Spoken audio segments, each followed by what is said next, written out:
এই জাদুবিদ্যা সত্য। এবং এখনকার অনেক ভণ্ড যে কবিরাজগুলো বের হয়েছে, এরা জিনকে তাবে করে নিয়ে এই জিনদের মধ্য দিয়ে মানুষের মধ্যে জাদু ছড়িয়ে দিয়েছে, এবং এর ফলশ্রুতিতে বহু পরিবার ধ্বংস হয়ে যাচ্ছে। এই জাদুবিদ্যা সত্য।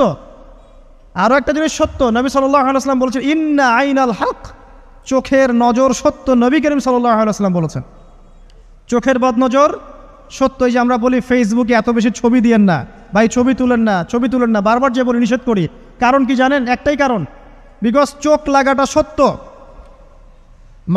মানুষের চোখ লাগে, এই কথা শুনলে অনেক মজুমদাররা হাসবে না? কথা বুঝতে পারেন নাই? কিন্তু এটা সত্য, কারণ নবী করিম সাল্লাল্লাহু আলাইহি ওয়াসাল্লাম যা বলেছেন সাদাকাল্লাহু ওয়া সাদাকা রাসূলুহুল কারীম, নবী যা বলেছেন, আল্লাহ যা বলেছেন চিরায়ত সত্য। এর বাইরে কোনো সত্য আছে?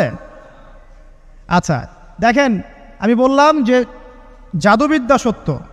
এই জাদুবিদ্যার চর্চা মানুষ করে, এখনও করে, এবং এই জাদু দিয়ে মানুষের ক্ষতি করার জন্যে জিনের প্রয়োজন হয়, দুষ্ট জিন। এই জিনগুলোকে মানুষ তাবে করে মানুষের ক্ষতি করার চেষ্টা করে। দেখবেন এখন গ্রামে গঞ্জে শহরে সব জায়গায় ছড়িয়ে পড়েছে না? দেখবেন, খুব সতর্ক থাকবেন। আমি পরে সলিউশন বলছি আপনাদেরকে। আরেকটা বলেছি, নবী সাল্লাল্লাহু আলাইহি ওয়াসাল্লাম বলেছেন চোখের বদনজর এমন সত্য যে একটা উটকে এই রান্নার ডেকচির মধ্যে ঢুকাই ফেলতে পারে।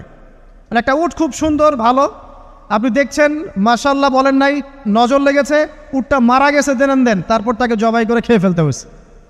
একজন সাহাবী গোসল করছিলেন, গোসল, এটা হাদিসে সহিহ। এই যে আলেম ওলামা যারা আছেন তারা জানেন যে এই হাদিসে সহিহ। একজন সাহাবী গোসল করছেন, তার গায়ের চামড়াটা খুব সুন্দর ছিল, একদম স্কিনটা অনেক সুন্দর থাকে না এমন কিছু মানুষ? আচ্ছা, এখন আরেকজন সাহাবী এই গোসল দেখছেন দূর থেকে, দেখে বলছেন যে কি চমৎকার তার শরীরের রংটা, যেন কুমারী নারীর মতো, অনেকটা এমন একটা কথা তিনি বলেছিলেন। সাথে সাথে এই সাহাবী অজ্ঞান হয়ে পড়ে গেছে। কোন সাহাবী? যিনি গোসল করছিলেন। এটার আপনি কোনো ব্যাখ্যা দিতে পারবেন না তো, এখানে কোনো সায়েন্স দিয়ে বা মেডিকেল সায়েন্স দিয়ে আপনি কোনো ব্যাখ্যা করতে পারবেন না। একটা ব্যাখ্যা দিতে পারেন, কিন্তু কেন সেটা হলো সেটা আপনি অ্যান্সার খুঁজে পাবেন না। তো নবী সাল্লাল্লাহু আলাইহি ওয়াসাল্লামের কাছে নিয়ে যাওয়া হলো তাকে। তিনি বললেন যে এই ব্যক্তির ব্যাপারে কি কেউ ভালো মন্দ কিছু বলেছিল? তখন একজন সাহাবী বললেন হ্যাঁ, অমুকে বলেছে এর স্কিনটা অনেক সুন্দর, তোকে ডেকে নিয়ে আসুন। ওকে ডেকে আনা হলো। ডেকে আনার পর নবীজি তাকে অনেক শাসালেন, তোমরা তোমাদের ভাইদেরকে কি মেরে ফেলতে চাও? তখন এই সাহাবী তো অবাক, আমি আবার কখন মারতে চাইলাম ইয়া রাসূলুল্লাহ? আমি তো মারতে চাই নাই, আমি তো খালি বলেছি যে তার গায়ের রংটা অনেক সুন্দর। তখন তিনি বললেন কেন তুমি সুবহানাল্লাহ বললে না, কেন তুমি মাশাআল্লাহ বললে না? যখন মাশাআল্লাহ বলবেন, সুবহানাল্লাহ বলবেন, নজরটা লাগবে না। আর যখন আপনি মাশাআল্লাহ বলবেন না, সুবহানাল্লাহ বলবেন না, দেখবেন নজর লেগে গেছে। আপনি বিশ্বাস করেন ব্যবসা খুব ভালো চলছে, মানুষ বলল যে বাহ তোর তো ব্যবসা হেভি, লালে লাল শাহজালাল, ঠিক আছে, দেখবেন আপনার কেনা বেচা বন্ধ হয়ে গেছে। এরকম হবে, আমার কথাটা বিশ্বাস করেন। এটা কিন্তু সায়েন্স প্রমাণ করতে পারবেন না, আল্লাহ এবং তার রাসূল বলেছেন, তার উপরে কোনো সত্য নেই। আছে সূরা কাহফ 29 নম্বর আয়াত পড়ে দেখেন, আল্লাহ পাক বলছেন ওয়াকুলিল হাক্কু মির রাব্বিকুম, সত্য সেটাই যা তোমার রবের পক্ষ থেকে আসে। ফামান শাআ ফালইউমিন, যার ইচ্ছা হয় বিশ্বাস করুক, ওয়ামান শাআ ফালইয়াকফুর, যার ইচ্ছা হয় সে অস্বীকার করুক। এই কারণে আমরা বলি ফেসবুকে এত বেশি ছবি দেওয়া, এই আই ওয়াশ করা, এই যে শোডাউন করা, হ্যাঁ ইসলামের কিছু কাজ করলেন একদম মানুষকে না দেখাইতে পারলে ঘুম হচ্ছে না, এগুলো বন্ধ করেন, এগুলো বন্ধ করে দেন আল্লাহর ওয়াস্তে। অফলাইনে কাজ করেন, নিজেকে গোপন করার চেষ্টা করেন। যত বেশি মানুষের কাছে নিজেকে এক্সপোজ করবেন, কাজের বরকত কমে যাবে, কাজের বরকত কমে যাবে, চোখ লাগবে, নজর লাগবে। এবং চোখ লাগা বদ নজরে বহু আলেম আস্তে আস্তে মাঠ থেকে মাইনাস হয়ে গেছে না? যায় নাই? এখন কি আলেমদের সংখ্যা বেশি না কম? যত দিন যাবে আলেমের সংখ্যা আরও কমে যাবে। নবীজি বলেছেন আলেমদের সংখ্যা কমতে থাকবে, মানুষ জাহেলদেরকে আলেম বানিয়ে নেবে। তো প্রিয় ভাইরা, জাদুবিদ্যা সত্য, চোখের বদনজর সত্য, রাতের এই অনিষ্টগুলো সত্য, রাতের বেলা অনেক ক্ষতি আছে। এই জন্য নবীজি বলছেন বাচ্চাদেরকে বাইরে বের করো না, এবং তোমরাও রাত যখন গভীর হবে তখন এদিক ওদিক ঘোরাফেরা করো না। দেখবেন রাত যত গভীর হয় আমাদের শহরগুলো তত জীবিত হয়, তাই না? তাই না? রাত যত গভীর হচ্ছে শহর তত জীবিত হয়। চায়ের দোকানে আড্ডা বেশি, ওই সিনেমা দেখছে, টিভি দেখছে, ক্যারাম খেলছে, লুডো খেলছে, ঘুম নাই। ঘুম কখন? ফজরের আগে আগে। ফজরের নামাজ কিন্তু নাই, ফজরের ঠিক আগে আগে, আবার ওই যে জোহরের নামাজের সঙ্গে উঠতেছে। এখন আমাকে বলেন এরকম জেনারেশনকে দিয়ে কি আসলে ইসলামের কোনো খেদমত হবে? আচ্ছা, নবীজি রাতের বেলা আর্লি ঘুমাতেন, আল্লাহ পাক আমাদের সবাইকে তাড়াতাড়ি ঘুমানোর তৌফিক দান করুন। হ্যাঁ, আপনি ইলিম চর্চা করলে রাত জেগে থাকতে পারেন, আপনি যদি জ্ঞান চর্চা করেন রাত জাগতে পারেন, আপনি কোনো গবেষণা করছেন, নামাজ পড়ছেন বা কোরআন হেফজ করছেন, আপনি রাতের আর্লি উঠবেন, এটা আলাদা বিষয়। কিন্তু কমনভাবে আমাদের এই যে ফেসবুক, ইউটিউবিং ইত্যাদিতে আমরা লিপ্ত থাকি, সারা রাতটা কাটাই আড্ডাবাজি করে, এগুলো বন্ধ করতে হবে। এগুলো বন্ধ না করলে ফিজিক্যালি আমরা সুস্বাস্থ্যের অধিকারী হতে পারবো না, সারা দিনটা আমাদের একটা কি বলবো অলসতার ভাবে যাবে এবং দিনের বেলা কাজগুলো ব্যাহত হবে। এতে করে আমাদের উম্মার এই পুরো বড় যে তরুণ প্রজন্ম আছে এদেরকে আপনি সম্পদে পরিণত করতে পারবেন না। তাই এই সিস্টেমটা চেঞ্জ করা দরকার। নবীজি রাতের বেলা এই সূরা বাকারার শেষে 3টা আয়াত তেলাওয়াত করতেন, আমরা করবো ইনশাআল্লাহ। আরেকটা আমল বলে দেই, নবী করিম সাল্লাল্লাহু আলাইহি ওয়াসাল্লাম রাতের বেলা সূরা মুলক তেলাওয়াত করতেন। কোন সূরা এটা? কোন সূরা? তাবারাকাল্লাযী বিয়াদিহিল মুলক। কয়টা আয়াত আছে?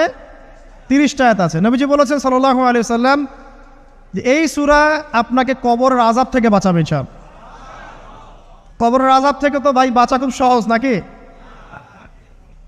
আমাদের মধ্যে এমন কেউ নাই, শোনেন, আমাদের মধ্যে এমন কেউ নাই আলেম জালেম মুফতি মুহাদ্দিস রাজনৈতিক নেতা পলিটিশিয়ান বিরোধী দল জাতি তারপরে যে সরকার দল যে আছে না কেন, কবরের শাস্তি ফেস করবেন এমন একটা মানুষ নাই,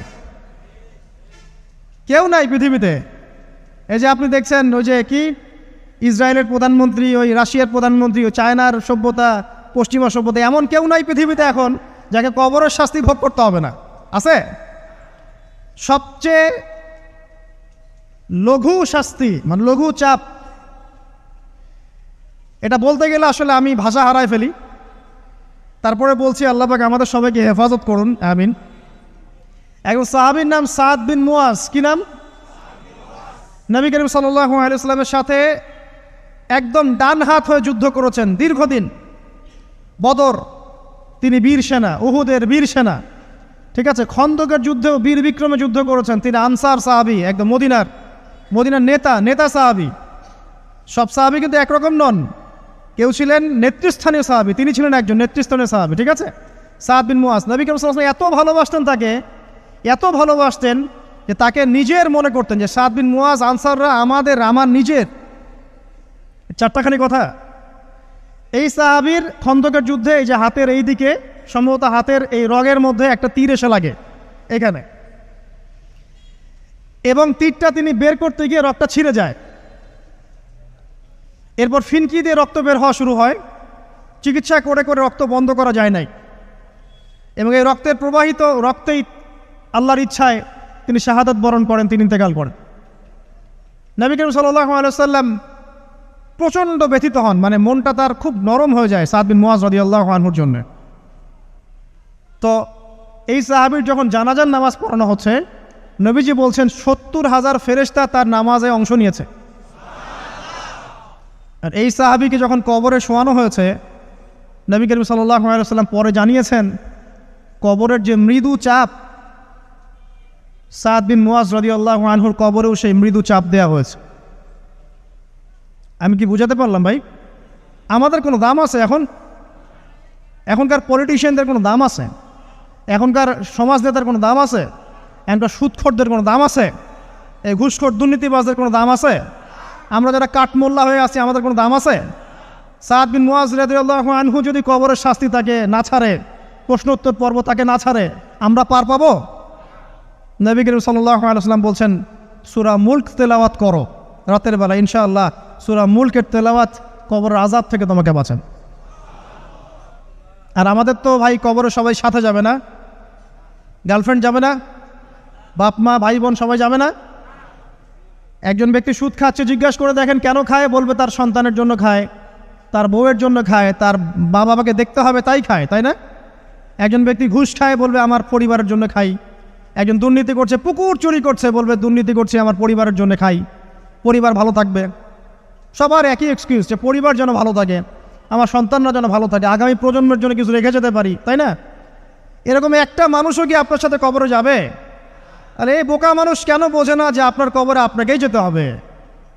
তাহলে আপনি কি কারণে অন্যের কারণে নিজের পরকাল নষ্ট করছেন? অন্যের সুখের জন্য আপনি আপনার পরকাল নষ্ট করছেন। সুদ খাচ্ছেন, দিব্যি মায়ের সাথে জেনা করছেন। আপনাদের এলাকায় নাকি সুদের সমস্যা অনেক বেশি।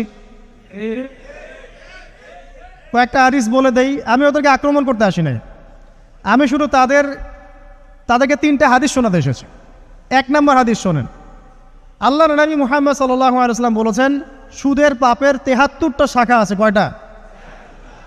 কোনো হাদিসে 70টাও আছে, কোনো হাদিসে 73টা আছে। বলছেন যে সবচেয়ে নিচের শাখাটা হচ্ছে, সুদের পাপের সবচেয়ে নিচের শাখা হচ্ছে যে যেন কোনো ব্যক্তি তার মাকে রেপ করলো, তার মাকে ধর্ষণ করলো। 1 দিরহাম যে ব্যক্তি সুদ খায়, সহিহ বুখারীতে আরেকটা হাদিস এসেছে, সে যেন 36টা মেয়েকে ধর্ষণ করলো। আর আমি একটা কথা বানায় বলছি না, যদি বিশ্বাস না হয় কওমি মাদ্রাসা আছে, আলেম ওলামা আছে, গিয়ে বুখারী খুলতে বলেন, পড়তে বলেন, খালি একবার পড়তে বলেন, দেখেন যদি না থাকে তাহলে আমাকে এর সাথে থাপ্পড় দিয়ে দেয়। যদি না থাকে হাদিস এটা, তাহলে আমার গালে একটা থাপ্পড় দিয়ে যায়। আর যদি থাকে তাহলে আল্লাহর রাস্তায় সুদ খাওয়া ছেড়ে দেন। কোনটা করবেন? চ্যালেঞ্জ করবেন? নবীজি বলেছেন, 1টা দিরহাম যে ব্যক্তি সুদ খায়, দিরহাম মানে কি? রৌপ্য মুদ্রা। এটা এখন দেখতে পারবেন না, জাদুঘরে আছে।